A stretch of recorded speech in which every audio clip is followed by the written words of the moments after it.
ഇടയ്ക്കിടയ്ക്ക് താമരശ്ശേരി ചുരം കയറിയിട്ടില്ലെങ്കിൽ ഒരു വല്ലാത്തൊരു മനസ്സമാധാനമൊക്കെ. പോകുന്നവർക്ക് ഒരു സ്ഥലത്ത് ചായ കുടിക്കാൻ കയറി കടിയൊക്കെ എടുക്കുന്ന കണ്ടപ്പോൾ എല്ലാവരും വിചാരിച്ച് ഞാൻ ആ ചായക്കടക്കാരനാണ്. പിന്നെ ഞാൻ ഓരോരാൾക്ക് കടിയെടുത്ത് കൊടുക്കാൻ തുടങ്ങി. അങ്ങനെ ഒരു സമൂസയും കട്ടനടിച്ച് അവിടെ നിന്ന് വിട്ട് നേരെ ചുരം കയറി. ചുരം എത്തിയപ്പോഴേക്കും ഏകദേശം സൂര്യനെ കുതിച്ച് വെളിച്ചം വന്നു തുടങ്ങി. പിന്നെ ചുരം വെറുതെ കാണിച്ച് നിങ്ങൾ ബോറടിപ്പിക്കുന്നില്ല. അങ്ങനെ കുറച്ചും അവിടെ നിന്ന് നല്ല ഇളം കാറ്റൊക്കെ കൊണ്ട് അപ്പോഴേക്ക് ഇയാൾ വന്നു. ഇയാളോട് കുറച്ച് വർത്തമാനം പറഞ്ഞു. ഇയാളെന്തോ ക്യാരറ്റൊക്കെ കഴിക്കുന്നുണ്ട്. അത് കണ്ടപ്പോൾ പിന്നെ എനിക്ക് വിശക്കാൻ തുടങ്ങി. അങ്ങനെ നമ്മുടെ സ്ഥിരം സ്പോട്ടിലേക്ക് എത്തി. അവിടുത്തെ ബീഫ്, ചെറുപയർ കറി, പിന്നെ ഫിഷ് കറി, പിന്നെ ഹൈലൈറ്റ് ആയിട്ട് പറയേണ്ടത് ഇവിടുത്തെ പൊറോട്ട. നല്ല ക്രിസ്പി പൊറോട്ടയാണ് കേട്ടോ, കിട്ടിലും പൊറോട്ട ഇവിടുത്തെ.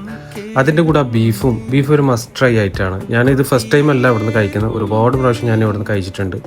ഫിഷ് ഒരു ഓക്കെ ഫീലേ കിട്ടിയുള്ളൂ. പിന്നെ ആ പൊറോട്ട ബീഫിൻ്റെ കൂടെ ആ ചുരുട്ടി പിടിച്ച് കഴിക്കാനുണ്ടല്ലോ, ഒരു പ്രത്യേക രസമാണ്. ഈ പൊറോട്ടയും ബീഫും ആ കോംബോ പറയണ്ടല്ലോ, കൂട്ടത്തിൽ ആ ചെറുപയറും കൂടി ഇങ്ങനെ തട്ടിച്ച് ഒന്ന് കഴിച്ചു കഴിഞ്ഞാൽ കിട്ടില്ലായിരിക്കും.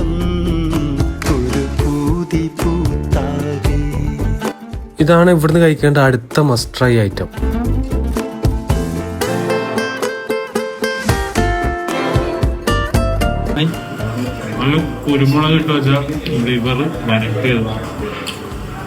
അങ്ങനെ ഒരു ചായയും കൂടി കുടിച്ച് നമ്മൾ വൈൻഡപ്പ് ചെയ്തു. ഇതാണ് നമ്മൾ 6 പേര് കഴിച്ചിട്ടുള്ള ബില്ല് 616. ഇതിന്റെ ലൊക്കേഷൻ വരുന്നത് നമ്മുടെ ഒടുങ്ങാക്കാട് താമരശ്ശേരി ആ ഏരിയയിലെ Arafa fast food. Okay, by.